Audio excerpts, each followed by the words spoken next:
안녕하십니까. 오늘은 제11장 아브라함을 부르심입니다. 그야말로 역대급이라고 하는 폭염도 이 절기의 변화는 막을 수가 없죠. 어느덧 불과 며칠 사이에 아주 선선한 바람이 불면서 시원해졌습니다. 오늘은 이 11장 아브라함을 부르심이라고 하는 제목으로 창세기 12장을 살펴보겠습니다. 그런데 이 창세기 12장을 이해하려면 그 배경으로 11장 10절부터 26절에 기록되어 있는 셈의 족보를 먼저 살펴보아야 합니다. 이 족보는 아주 뚜렷한 특징이 있습니다. 앞에 나와 있던 다른 창세기의 족보들과는 달리 사람들의 생애에 대한 기록이 없습니다. 뭐 죽었다고 하는 표현도 없고요. 아주 신속하게 셈으로부터 시작해서 아브라함으로 의도적으로 끌어가고 있습니다. 우리 지난 장에서 말씀드린 것처럼 이 창세기 11장 10절부터 26절은 창세기 1장부터 11장 아주 우주적이고 세계적인 기사들이죠. 그리고 12장부터 시작되는 부조사, 아브라함, 이삭, 야곱, 요셉으로 이어지는 이 부조사들의 이야기를 이어주는 링크 역할, 일종의 가교 역할을 하고 있습니다. 그래서 방주에 탔던 노아의 아들 셈으로부터 시작해서 이제 이스라엘 민족의 조상인 아브라함을 이어주는 그런 역할로 이 족보가 기능하고 있죠. 조금 전에 말씀드린 것처럼 창세기 1장부터 11장은 우주적이고 세계적이면서 일종의 우리가 흔히 원역사라고 부르는 내용을 기록하고 있다면 12장부터 50장은 이제 부조들의 이야기, 이스라엘 민족의 시작을 이야기하고 있죠. 11장 26절에 보면 데라가 아브라함의 족보를 말하기 위해서 데라가 70세에 아브라함과 나홀과 하란을 낳았다, 이렇게 이야기합니다. 우리가 이런 표현을 창세기 5장 마지막 절에서 노아의 아들 셈함 야벳의 경우에도 이미 다루어 보았습니다만, 이것은 데라가 70세에 세 아들을 한꺼번에 낳았다는 뜻이 아니죠. 그때 장남을 낳고 그다음에 그 이후에 나머지 두 아들을 낳았습니다. 그렇다면 아브라함, 나홀, 하란을 낳았다고 해서 아브라함이 제일 먼저 언급되어 있으니 이때 70세 아브라함이 태어났을까요? 다음번에 말씀드리겠습니다만 만약 그렇게 이해하면 그 이후에 나오는 아브라함의 나이 연대가 맞지 않습니다.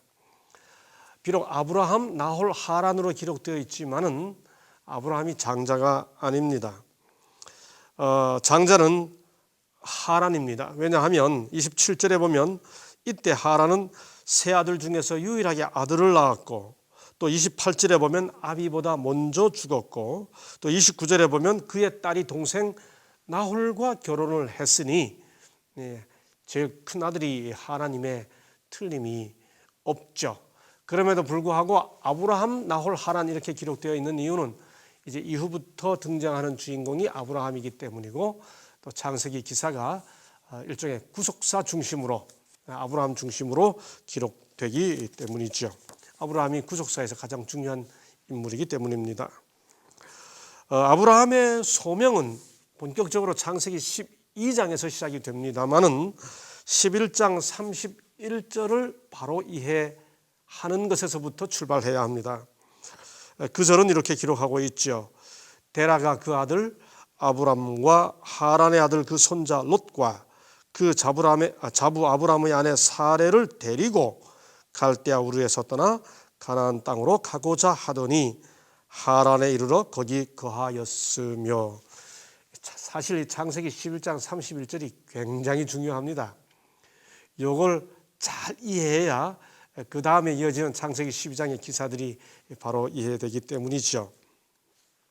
우선 그냥 평이하게 읽으면 이 구절은 갈대아 우르를 떠난 것이 아브람이 아니고 데라인 것처럼 보이죠. 왜냐하면 데라가 아브람과 롯과 또 그 며느리 사라를 데리고 갔다. 이렇게 사례를 데리고 갔다. 그러니까 주체가 데라가 아닙니까? 그러나 우리가 성경 나머지 내용들을 살펴보게 되면 갈대아 우르를 떠난 이는 사실 데라가 아닙니다. 아브라함이죠.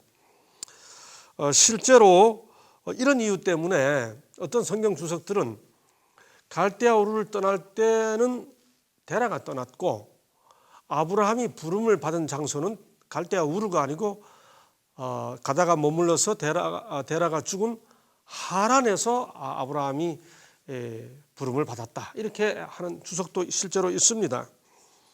그러나 성경에 대한 나머지 성경에 나타나는 이 아브라함의 소명과 관련된 나머지 성경 정보들을 종합해 보면 부름을 받은 이도 아브라함이고 부름을 받은 장소가 갈대아 우르인 것도 아주 분명합니다.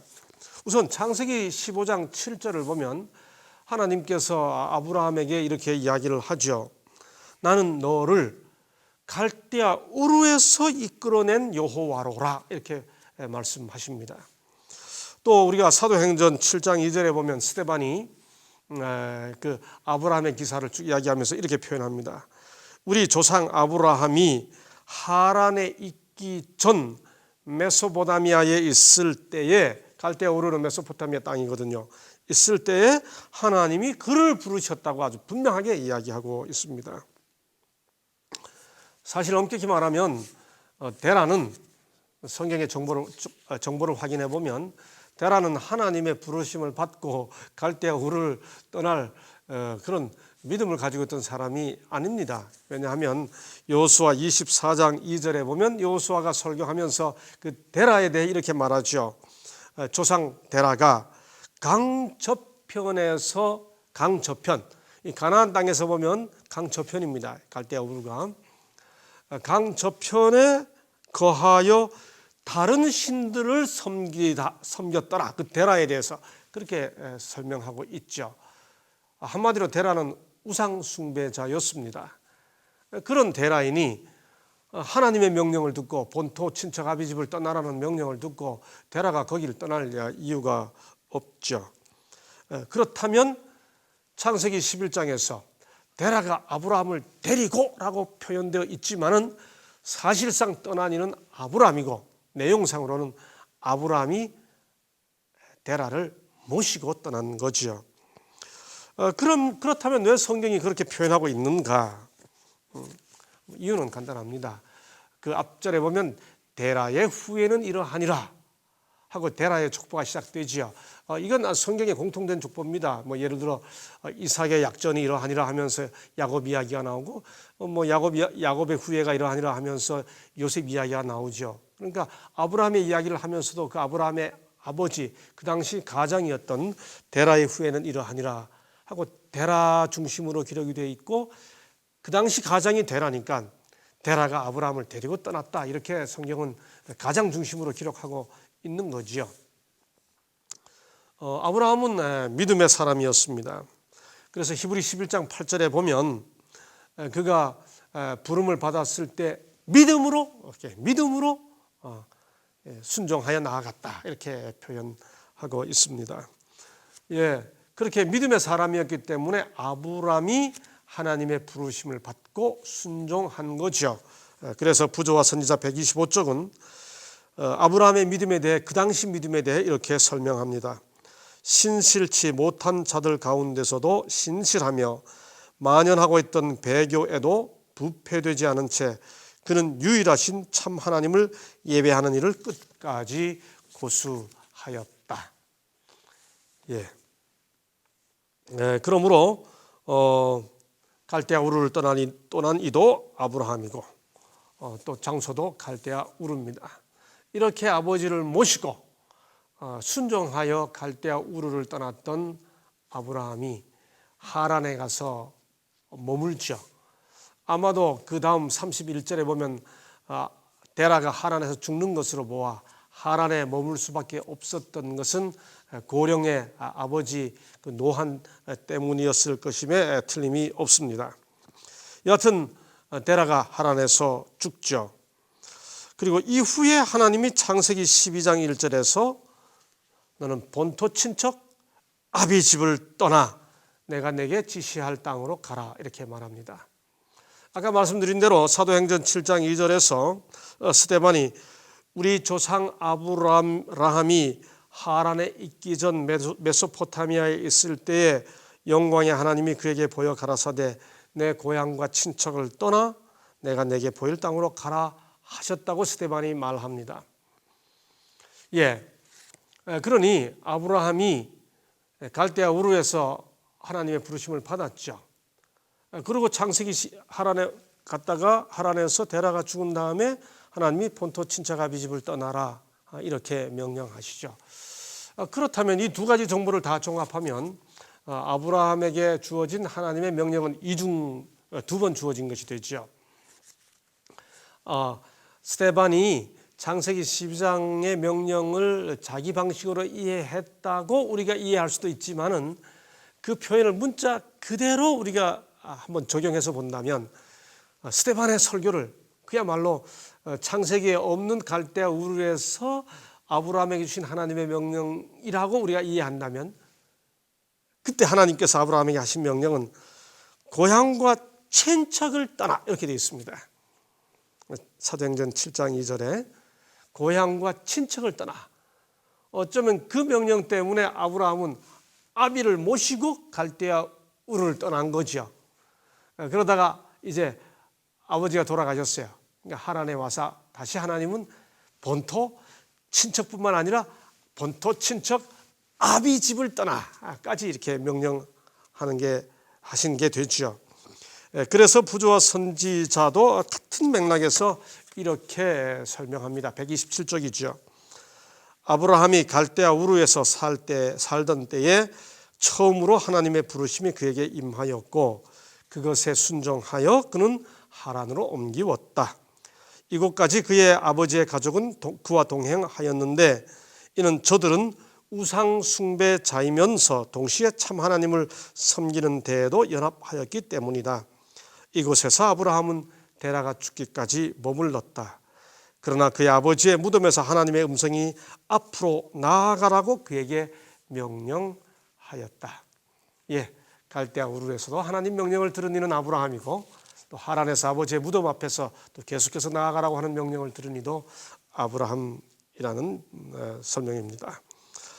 하나님은 이때 아브라함에게 내가 내게 지시할 땅으로 가라 이렇게 말씀하시죠. 우리 한글 개역 번역에 지시할 이렇게 표현되어 있기 때문에 전혀 가야 할 방향도 말씀하지 않은 것처럼 이해됩니다. 또 그것을 근거로 우리는 아마 그런 이유로 히브리 11장 8절이 갈 바를 알지 못하고 아브라함이 나아갔다라고 설명하는 것으로 우리가 이해합니다. 그런데 여기 지시할이라고 하는 이 말은 사실 라아라고 하는 히브리어 동사이기 때문에 너에게 정확히 너에게 보여줄 우리말로 지시할이라는 단어와 보여줄이라는 단어는 좀 의미가 다르죠. 지시할이라는 말은 아예 아무 얘기도 안 한다는 뜻이고 보여줄이라는 말은 내가 이야기하는 어떤 곳으로 가면 내가 그 땅 그때 보여주겠다 이제 이런 의미가 있죠. 재미있게도 11장 31절을 보면요, 데라가 아브라함과 그 손자 롯과 그 자부 사레를 데리고 가나안 땅으로 가고자 하여 이렇게 말합니다. 그러니 아까 이미 설명드린 대로 아브라함이 아버지 데라를 모시고 성경은 가장 중심으로 데리고라고 표현되어 있지만은 떠날 때 이미 가나안 땅으로 가고자 갈대아 우르를 떠난 것입니다. 그 다음에 12장 5절에 보면 하란에서 데라가 죽은 다음에 또 아브라함이 다시 출발하는데 그때에도 뭐라고 말하는가 하면 가나안 땅으로 가려고 떠나서 마침내 가나안 땅에 들어갔더라 이렇게 표현되어 있습니다. 그러니 아브라함이 갈대아 우르를 떠날 때 가나안 땅으로 가야 된다는 사실은 이미 방향이 정해져 있었던 거죠. 그러니 그들은 가나안 땅으로 가야 한다는 사실은 알고 있었습니다. 아마도 그들이 몰랐던 것은 가나안 땅에 가서 그 가나안 땅이 그에게 다 주어질지 혹은 가나안 땅 중 어디가 살아야 할지 정착지가 전혀 모르는 상태로 이제 가나안 땅으로 가는 것이죠. 더더군다나 그 가나안 땅 자체도 어떤 땅인지를 전혀 모릅니다. 부조선자 126쪽에 아주 의미 있는 설명이 하나 있습니다. 그것은 뭔가 하면 그는 약속의 땅에 관하여 묻지 않았다. 하나님이 보여줄 땅, 즉 약속의 땅이죠. 일단 출발하면, 지금 뭐 주어진 것도 아니지만 출발하면 가서 보여주고 주겠다고 하는 겁니다. 그런 의미에서 약속의 땅이죠. 그는 약속의 땅에 관하여 묻지 않았다. 그 토지가 비옥하고 기후가 건강에 적합한지, 그리고 그 지방은 유쾌한 환경을 제공하며 재물을 쌓을 기회를 줄 것인지 묻지 않았다. 무슨 뜻이죠? 어떤 땅인지 몰랐다는 뜻입니다. 예, 이런 맥락에서 이 공동 번역의 히브리서 11장 번역은 아주 의미가 있습니다. 우리말 공동 번역 성경 11장 히브리서 11장 8절의 번역에 보면 이렇게 되어 있습니다. 사실 그는 자기가 가는 곳이 어떤 곳인지도 모르고 떠났던 것입니다. 이렇게 번역하고 있습니다. 가나안 땅으로 가야 된다는 사실은 알았고요. 그다음에 가나안 땅이 어떤 땅인지는 몰랐습니다. 또 가나안 땅에 가면 어떤 곳이 주어질지를 몰랐습니다. 다시 말해 하나님이 방향은 주신 거죠. 그러나 그 땅 중에 어떤 땅이 그에게 주어질지를 몰랐던 거죠. 이때 하나님께서 아브라함에게 하신 말씀, 이 약속 중에 이 창세기 12장 1절 2절의 본문을 보면 하나님이 하신 약속이 크게 두 가지 주제를 이루고 있습니다. 여러분, 아브라함의 기사를 읽어보면 늘 약속 이야기가 나오죠. 근데 하나님께서 아브라함이 하신 약속이 뭐예요? 갈라디아서도 읽어보게 되면 아브라함의 믿음을 이야기하면서 늘 약속에 뭐라고 이야기합니까? 제가 조금 전에 약속에 뭐라고 그랬죠? 약속의 땅이라고 말씀드렸습니다. 또 그런데 하나님께서 무엇에 대한 약속을 하셨습니까? 아들에 대한 약속을 하죠. 그래서 이삭을 설명하면서 약속의 자손이라고 말하죠. 예, 이 땅에 대한 약속, 그다음에 후손에 대한 약속, 이 두 가지 약속이 아브라함의 생애 전체를 관통해 흐르는 중요한 두 가지 주제입니다. 그런데 그 두 주제가 아주 원천적으로 나타나는 곳이 창세기 12장 1절부터 3절에 있죠. 내가 내게 지시할 어디로 가라? 땅으로 가라. 땅 이야기가 나옵니다. 그 다음 내가 너로 이 만민의 백성이 되게 하고 또 너를 복의 근원이 되게 하겠다. 이런 약속을 하나님이 주시죠. 예, 그래서 우리가 히브리서 11장에 아브라함의 믿음을 설명해 주는 장을 살펴보게 되면 다른 사람들, 믿음의 조상들은 히브리서 기자가 믿음으로 아벨은, 믿음으로 에녹은, 믿음으로 노아는 이렇게 한 번 이야기하는데 아브라함의 경우는 두 번 나옵니다. 왜냐하면 하나님이 아브라함이 했던 약속이 두 가지예요. 땅에 대한 약속, 후손에 대한 약속이고, 아브라함은 그 땅에 대한 약속을 믿은 믿음이 있었고 후손에 대한 약속을 믿는 믿음. 그러니까 아브라함의 믿음은 이 두 가지를 가지고 땅에 대한 약속을 믿는 믿음과 후손에 대한 약속을 믿는 믿음, 이 두 가지를 가지고 아브라함의 믿음을 설명해야 되는 거죠. 예, 그래서 우리가 창세기를 읽어보게 되면 하나님께서 아브라함에게 했던 그 약속, 이 두 가지 약속이 전반부에는 하나님이 땅에 대한 약속을 여러 번 재확인시켜 주십니다. 창세기 12장 7절, 13장 15절, 15장 7절, 17장 8절 등등에 보면 이 땅을 주겠다 하는 약속을 계속 확언하고 또 확언해 주시는데 어느 순간을 기점으로 하나님의 그 약속에 대한 확인이 땅에서 아들로 바뀝니다. 그거 다음번에 제가 설명을 드리도록 하죠. 이렇게 아브라함의 순종 초기에는 땅에 대한 약속이 반복되다가 후기에 이르러서 후손에 대한 약속이 아주 그 주 내용으로 흐르게 됩니다. 아브라함이 땅에 대한 관심이 고조되는 것은 특별히 사라가 죽고 난 다음 그녀를 묻을 매장지 한 평 없다는 사실을 확인하면서 그렇구나. 하나님이 땅을 준다고 그랬는데 나는 아내를 매장할 한 평 땅도 없구나. 이렇게 하면서 이제 그 그 유명한 막벨라 굴을 매입하는 이야기가 나옵니다. 역시 다음에 설명을 드리도록 하겠습니다. 여하튼 이렇게 해서 아브라함의 일행이 마침내 가나안 땅에 들어오죠. 가나안 땅에 들어와서 가장 먼저 이룬 곳이 어디입니까? 세겜입니다. 그런데 성경은 이 세겜 땅에 도착했다는 말과 함께 동시에 무슨 이야기를 기록하고 있는가 하면 이렇게 기록합니다.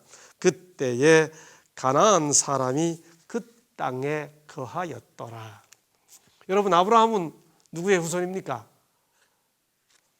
좀 전에 본 것처럼 셈의 후손입니다. 그런데 그 땅에 가나안 사람이 그 땅에 거하였더라. 가나안은 누구의 후손인가요? 함의 후손입니다.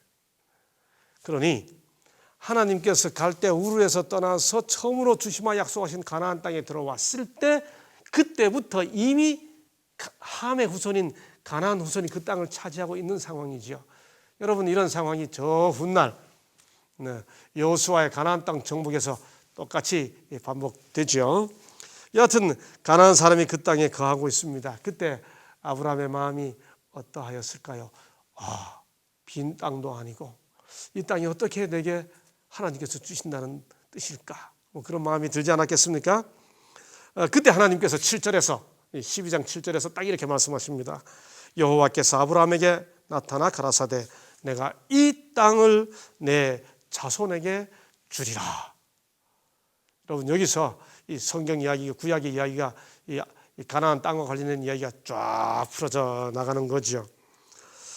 이 약속은 하나님께서 1절에서 아브라함에게 하셨던 지시할 땅을 구체화시킨 것입니다. 이미 말씀드린 것처럼 사도행전 7장 5절에 보면 아브라함은 사도행전 7장 5절입니다. 스데반의 설교 중에 나오죠. 그 땅에 대한 생전에 그 땅에 대한 소유권을 갖지 못했었죠. 그는 이제 한 곳에 정착하여 집을 짓지도 못하고 가나안 땅에 왔습니다만 이곳저곳으로 옮겨 다니며 장막을 치면서 기거합니다. 그리고 12장 9절에 보면 장막을 넘겨 점점 남방으로 갔다. 이 남방이라고 하는 이 단어가 히브리어로 네게브입니다. 여러분, 가나안 땅 지도를 한번 보십시오. 지금도 여러분 지도 보실 때 지도 보는 방법 간단해요. 모든 지도는 오른쪽이 동쪽입니다. 아래쪽이 남쪽입니다. 그래서 이 가나안 땅 딱 펼쳐놓고 아래쪽 보시면 그 아래쪽에 네게브 이렇게 써져 있습니다. 그 네게브라는 말이 남쪽이에요.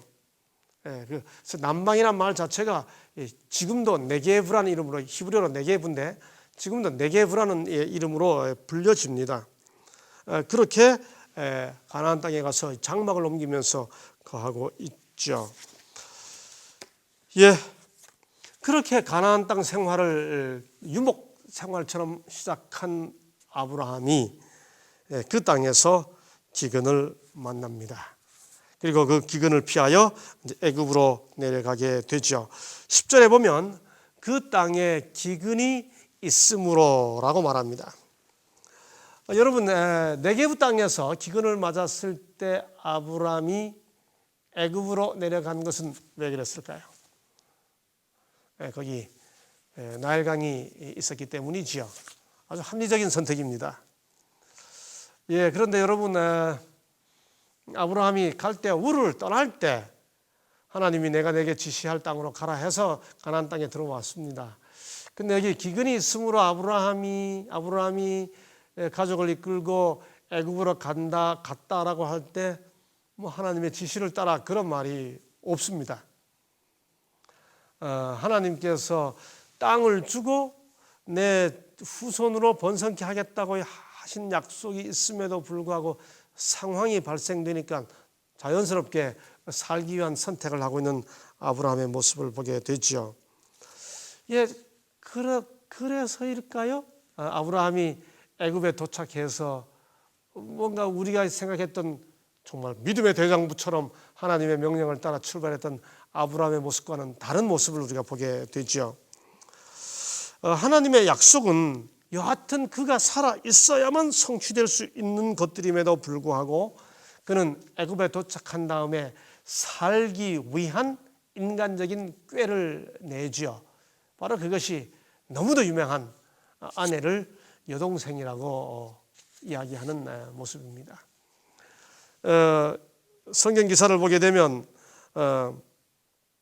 아브라함이 아내와 함께 애굽에 도착했을 때 그 애굽 사람들이 사레의 아름다움에 관심이 쏠리죠.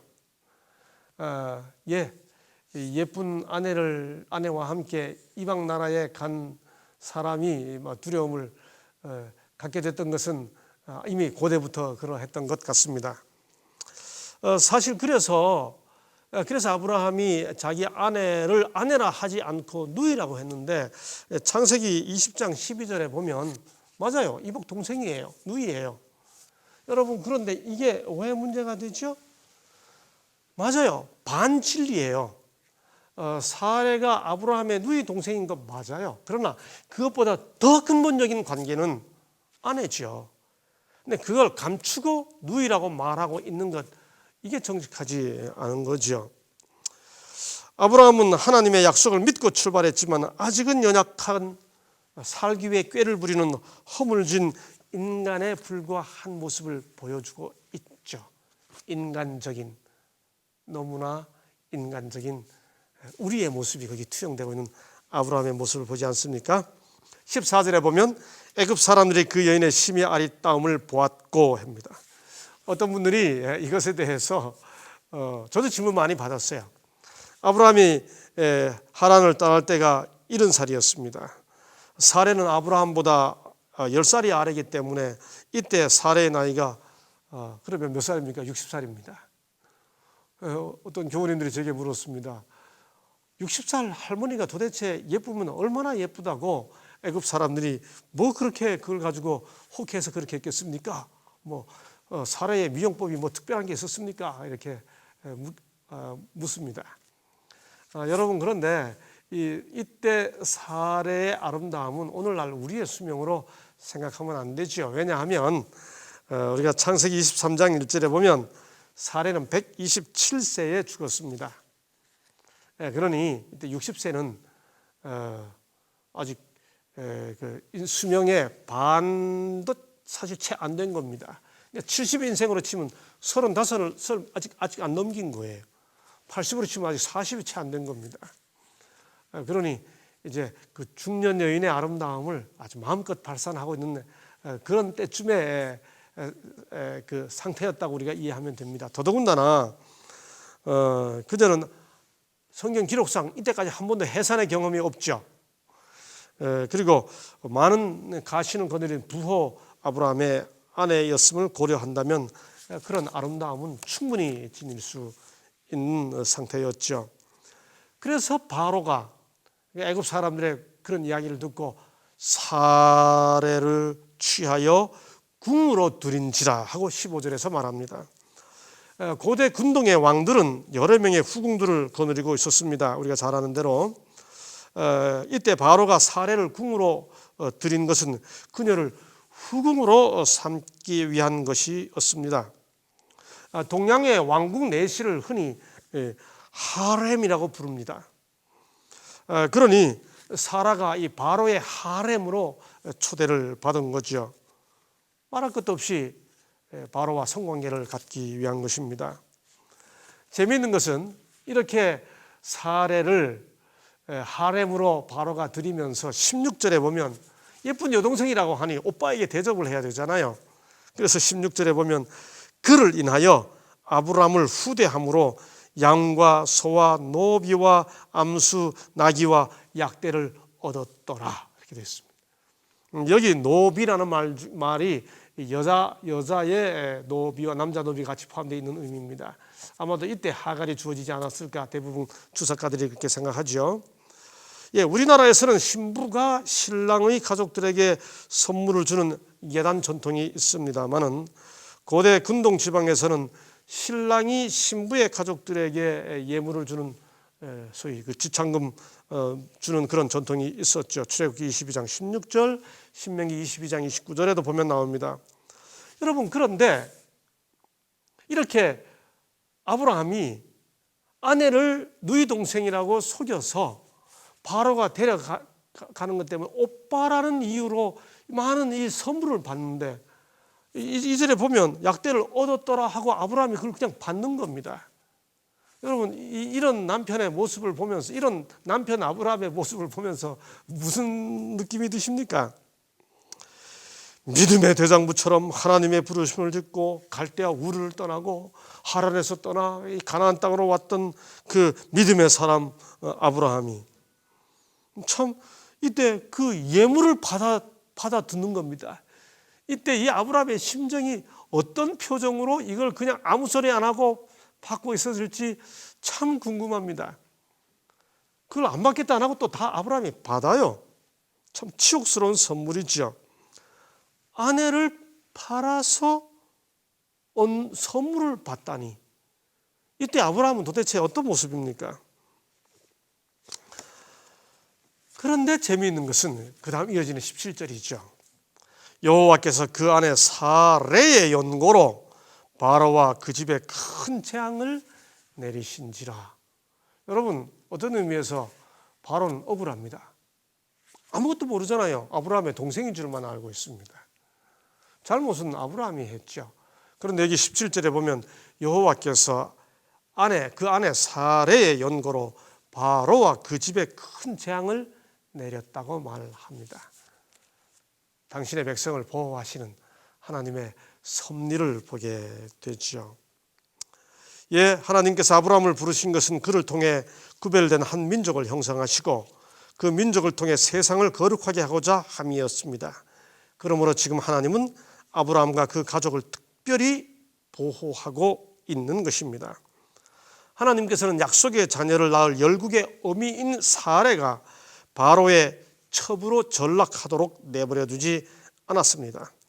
무엇보다도 아브라함이 만난 첫 이방 왕에게 하나님의 보호가 그와 함께 한다는 사실을 이렇게 선포하고 알려줌으로써 이방에서의 아브라함의 명예를 높여주시고자 하시죠.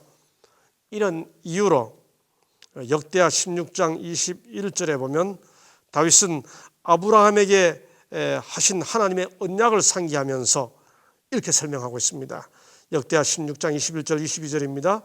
사람이 그들을 해하기를 용납지 아니하시고 그들의 연고로 열왕을 꾸짖어 이르시기를 나의 기름 부은 자를 만지지 말며 나의 선지자를 상하지 말라 하셨도다 라고 설명하고 있습니다. 하나님이 아브라함의 명예도 지켜주시고 또 사라도 지켜주고 있습니다. 예, 이 사실을 알게 된 바로가 아브라함에게 할 말이 있죠. 바로 입장에서는 어찌하여, 우리가 성경에 보면 이 말을 3번씩이나 반복합니다. 18절로 20절에서 아브라함은 이런 수치를 통해서 자신의 불신에 대한 보응을 바로로부터 받는 거죠. 창피한 거지요. 이방 왕한테 당신 말이지 어떻게 아내를 누이 동생이라고 했느냐고 말이지. 어떤 사람이 어떻게 이렇게 맥없는 사람이냐고. 이게 얼마나 망신입니까? 하나님께서 보호해 주셨지만 당신 하나님 때문에 말이지. 당신이 섬기는 하나님 때문에 이런 일이 다 막아지지 않았느냐고. 여하튼 하나님이 당신을 아주 보호하고 있다고 이 사실을 바로가 확실히 안 거죠.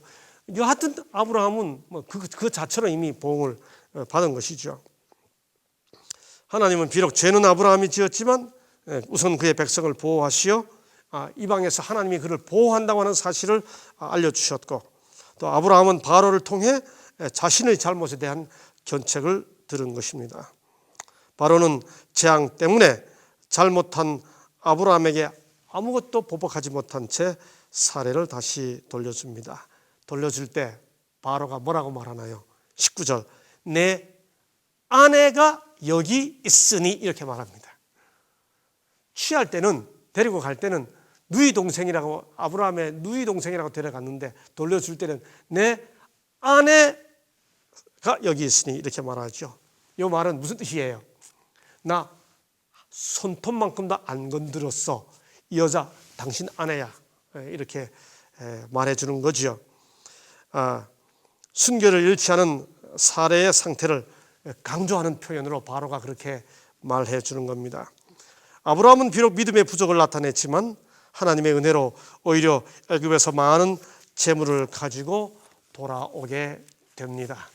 하나님께서는 이렇게 아브라함과 사례를 보호하시면서 믿음의 조상으로 그를 지켜나가는 것입니다. 이후 아브라함과 사례는 계속해서 그들의 믿음의 순례 행진을 해가면서 믿음의 조상으로 땅에 대한 약속을 믿고 후손에 대한 약속을 믿으면서 믿음의 조상으로 성장해 갑니다. 과연 어떤 과정을 밟아 나가게 될까요? 아브라함의 생애는 참으로 흥미진진합니다. 우리는 아브라함을 그저 믿음의 조상이라는 이름으로 처음부터 100점 만점으로 출발한 것 같은데 아니에요. 아주 그야말로 넘어지고 자빠지면서 성장해가는 아브라함의 모습을 살펴볼 수 있습니다. 그 이야기들을 또 이어지는 장에서 계속해서 확인해 보도록 하겠습니다. 오늘은 여기까지 하겠습니다. 감사합니다.